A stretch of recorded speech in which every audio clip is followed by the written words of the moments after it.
So basically, want to understand from you with your vast experience of planning, financial planning and asset allocation for 150 plus families for last 15 years, is that first is what is asset allocation and why typically asset allocation is extremely important in terms of goal-based financial planning. So what is it that? So first understand the asset, what are the asset classes are there. So mainly worldwidely major asset classes are 5 only.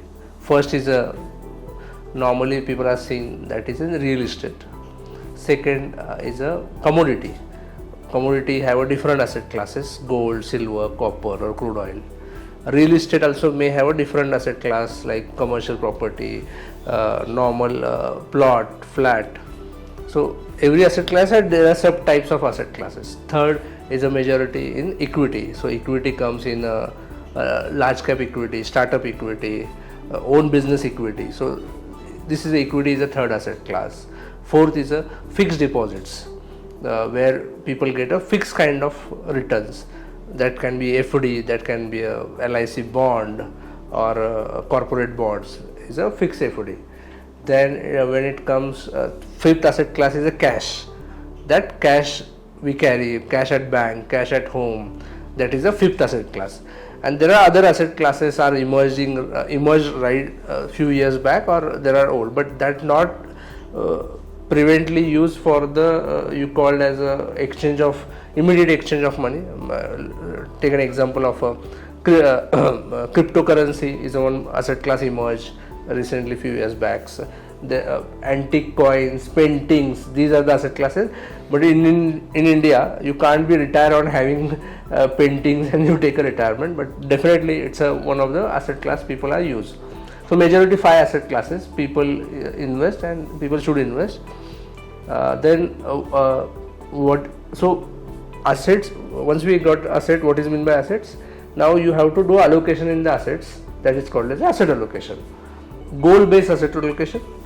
So goal-based asset allocation, why it is important? So every goal there is a timeline, okay, and that timeline is different asset classes perform at a different level. So take an example, real estate. If you are investing in 3 major asset classes, that is real estate, commodity, and equity.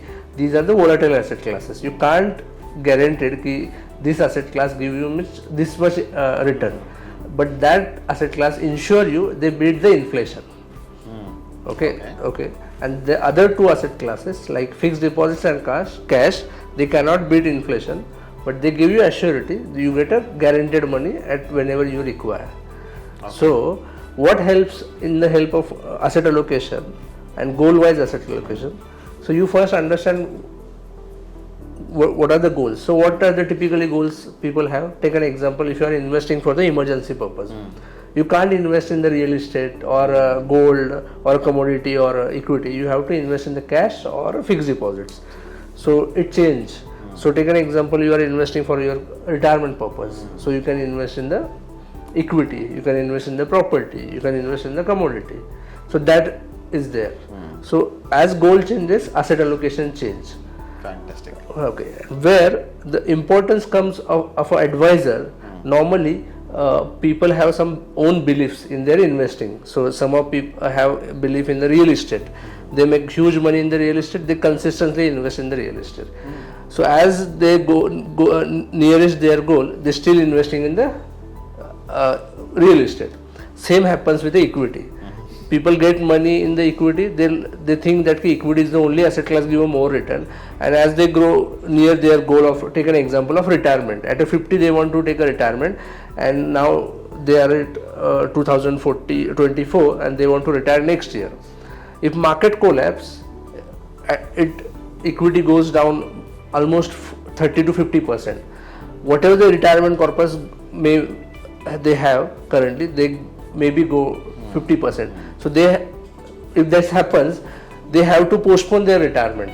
So this should not be happen. That is why the asset allocation play important role. So if you are taking retirement at 2025, you have to plan 5 years plan ki whatever money that is placed in the equity or a risk asset class, which is a equity, commodity and real estate, you have to shift that asset class to fixed asset class, which ensure guarantee whenever you require retirement, as we discussed in the example of in 2025, you assure that money get in the hands of the You have that money basically, yes. So that ensures a asset allocation, that ensures a goal based planning, that ensures because of financial planning. So where advisor role become a crucial to having a progressive asset allocation. As you progress your near goal, that you shift risk asset class to fixed asset class.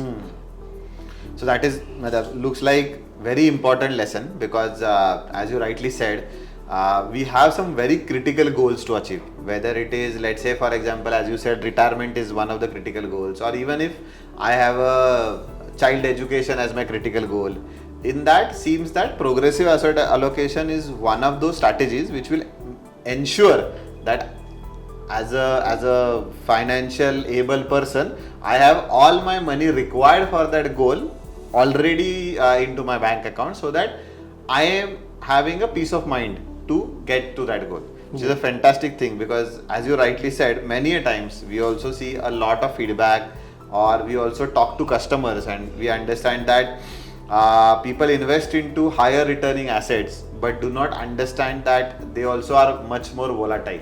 So when your goal is near to completion, you should not have that much amount into the volatile assets. You should actually park it into maybe something which is giving you slightly lesser returns but has a assurance that you will get that money. And absolutely, and there is a study in the US market, because the US market is more mature than us.